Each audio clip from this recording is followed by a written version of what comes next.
देखिए ना, hair cut मिला सुभाष चंद्र को और गंजे हो गए आप और मैं। भाई आप बताइए, लोन तो आपने भी लिया होगा, तो क्या आप भी कम पैसे देके लोन चुकता कर सकते हैं? क्या ये लीगली अलाउड है? तो आंसर है लीगली अलाउड है, लेकिन आपको करने की आजादी नहीं है। दूसरा भाग ये है कि इसकी इंप्लीकेशंस क्या है और ऐसा क्यों हुआ।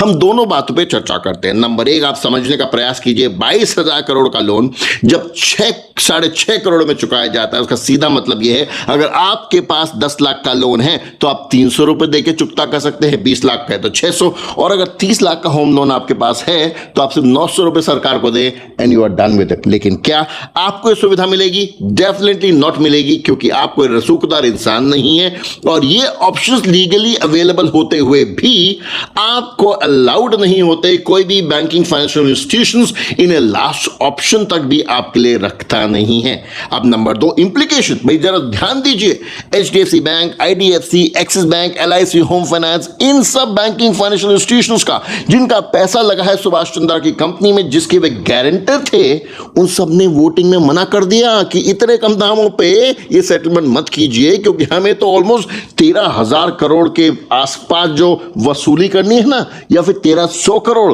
उसमें हमें तो मुश्किल से 38 लाख या 20 लाख या 10 लाख ही मिलेंगे, जैसा मैंने बताया, यानी कि 10 लाख पे 300 रुपए। तो अब आप बताइए, अब इसका इंप्लीकेशन अगर ये नहीं होगा कि आपका मेरा पैसा उन बैंक्स में, एचडीएफसी में है, एक्सिस में है, एलआईसी में है, लगा हुआ है ना।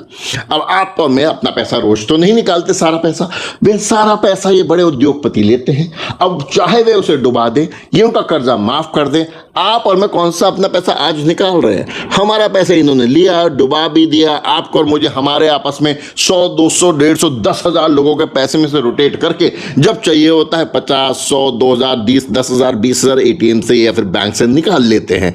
उसके बाद बैंकिंग चार्जेस, फाइनेंशियल चार्जेस, बहुत सारी फीस और इंटरेस्ट रेट्स बढ़ा चढ़ा के उस पैसे की आपसे और मुझसे वसूली होती है।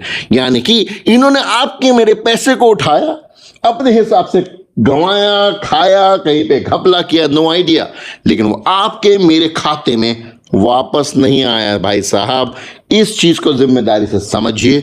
यही है सबसे बड़ी प्रॉब्लम, कि सिर्फ घटना इतनी नहीं है कि 6.5 करोड़ में सेटलमेंट हो गई। मुद्दे की बात यह है कि वो पैसा आपका और मेरा पैसा था, जो कभी वापस मिलेगा नहीं, और आप अगर चाहें तो अपने घर का 30 लाख का होम लोन 900 रुपए देके चुका नहीं सकते। ये ऑप्शंस आपके लिए लीगली अवेलेबल होते हुए भी नहीं अवेलेबल है। Now think about it, comments कीजिए, what do you think about it.